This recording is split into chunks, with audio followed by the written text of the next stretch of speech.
All right, Mo, so you're in a tight spot right here, man. How honest do you really want to be? Yeah, I'm not exactly sure what you do when you have a friend that's relying on you to be honest about a pursuit that they have of a lifelong dream. And that's the position I found myself in because one of my good friends, I call him a good friend for sure. I've known him for a very long time. B tier, A tier, this is important. I'd go B tier. B tier. I'd go B tier. And out of nowhere, this dude comes to me one day about maybe 3 or 4 months ago and says, I'm thinking about dropping everything that I'm doing, which it's quite the leap because right now he's an accountant and he's been an accountant for many years and he's a good accountant. He seems to have made a great living doing it. But now he wants to do comedy out of nowhere. That's a big shift. Huge. Mm-hmm. I've known him 20 years. I've never known him to be particularly funny. Okay. That's what I was going to ask. Okay. So he's not like the funny friend where it's like, you should do stand-up comedy. No. But let me submit this because I used to be on a show that brought in a lot of comedians to be on the air. I do find I don't know what the percentage is. A lot of them just aren't funny in real life. Mm-hmm. But when that light comes on and they can perform what they have written, it's great panel. They do really great job, but they're just not really socially funny. It's very true. They typically consider most comedians either A type or B type. And the A type are like the comedians who are always comedians. They get off stage, they're comedians. You're home with them, they're comedians. And then the B type are more like the comedians who, when you meet them, you can't, it's not even the same person. Mm-hmm. It's like, I can't even believe that that's you on the stage. So he could be a B-type comedian. That's possible. So when he first gave me the news, I didn't immediately shoot his dreams down or anything like that because people did that to me. I've been quiet the majority of my life. So when I first said I wanted to be a comedian, I got the same reaction that I would have gave him. So I thought it was shocking and out of nowhere, and I asked him where it came from. And then that's when he told me, well, people have told me my whole life that I should pursue comedy. I don't believe that, but I wasn't with him his whole life. Maybe, it's possible. So he came to me and he asked me. Maybe he doesn't know a lot of people. Maybe he just knows 2 people. That's also possible. You told him his mom doesn't count? Yeah, no, I didn't. I didn't try to discourage him yet. Not at that point, right? So I asked him okay, well, what do you think, that you have that would make you a good comedian? I think that's the first question you should ask yourself. And he said, well, normally when I'm having conversations with people, I always end up making everyone laugh. And I'm like, okay, that's kind of everybody, but the transition from laughing and joking with your friends to going on a stage and trying to make people laugh who don't know you and you're not paying them to laugh. You're not their friend for them to, they're paying for you to make them laugh. It's a whole different ballgame. Right. And he was like, yeah, but I think I could do it. And I said, well, I'll tell you what, bro, I'm not going to ever tell you that you can't. But I think what you need to do is get on stage. There's a lot of open mics where you can go and you can sign up. That's what I first did.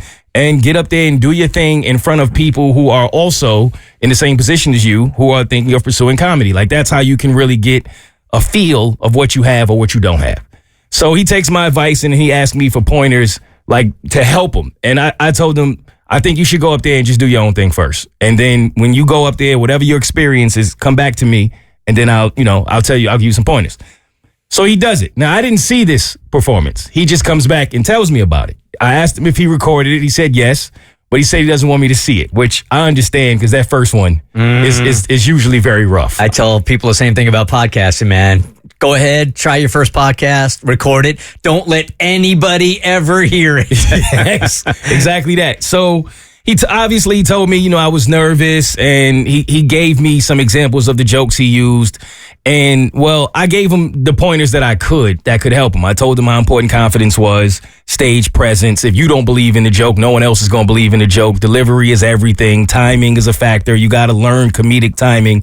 I'm just giving him these typical pointers that a comedian would give. So then he came to me and he said, I want you to come to the next open mic that I do, because he has an opportunity to try to do a comedy showcase where he could win money, and there are going to be a lot of people in the audience who are rating the comedians. So I said, all right, how bad could that be? I'll come out and, I'll watch you do your open mic, and then I'll give you pointers off of what I'm actually seeing. I went and checked him out. It's my guy. Mm-hmm. It couldn't be worse. Oh. No. It was.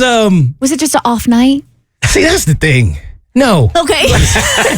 Because I'm giving him grace. Don't get me wrong, right? I'm not expecting him to go up there and be Dave Chappelle right now, right? But even when you compared him to the other comedians who were having an open mic, it was night and day. It's like you know if you have it or you don't. You kind of do. You kind of do. And, you know, comedy is something you could possibly grow into. But for me, the great comedians I know, they kind of just had that it factor to begin with. And then you go and you learn the craft and you become a student of it.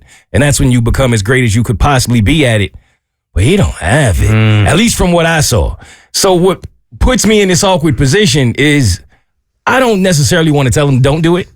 But I think I do need to step in and tell him he's not ready for the showcase. And I don't know I don't know if that's going to hurt his feelings. I just don't know if I should just let him go up there and fail, or should I really step in and be a friend and say, bro, you might want to practice a little more. Well, after the show, how did he feel about it? Like, did he feel like he'd done a stand-up job? That's the other thing. This is a good question, Abby, because I thought his approach to me was going to be, I know that wasn't my best. And then I kind of would have gave me, and he thought he crushed.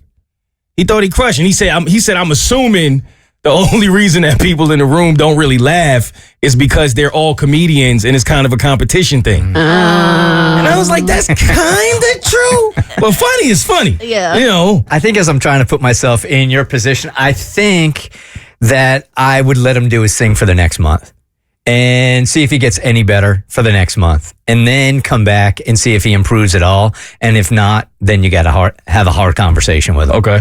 I think when you're doing something that you're not cut out for, or if it's not your purpose, I think naturally the universe or God, whoever, weeds you out of that. Like if he enjoyed doing it and he had a great time and he felt like it went well and he thought it was just the audience who had a problem or didn't have a good sense of humor, then I think he's just got to learn this lesson himself. Let him do it. Let him have a good time doing it. Maybe at some point he does pick it up. I don't know. Maybe he will blossom into a beautiful comedian. But I think at some point, like if you're just not cut out for it and it's not your purpose, I think nature will take its course. You, with comedians' experience, would give somebody how long before you think that they would realize that, okay, it ain't going to happen?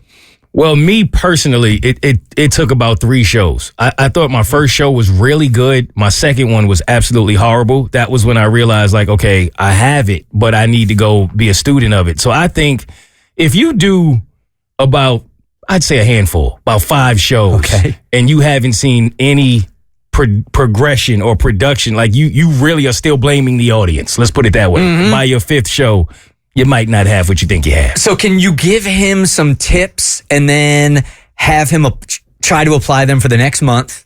Then you come back in a month after he's applying your tips, and then it's time for the combo. So I do think I did that. I told him his delivery was what needed the most work, right? It's like you're almost telling the joke before the joke comes out. And then by the time the people hear it, the punchline is not a surprise and it's not great either. It got to be one or the other. It has to be really good or shocking for the audience to react to it. So I did tell him to work on that. Like work on your punchline and work on making the jokes make sense. It should be like you're up there telling almost like a story as opposed to you're just jumping all over the place and people have no idea where you're going and where it's coming from. So I did give him some pointers, but he's not ready for that showcase. So outside, friend, your appearance, delivery, and content, it's good. There you go.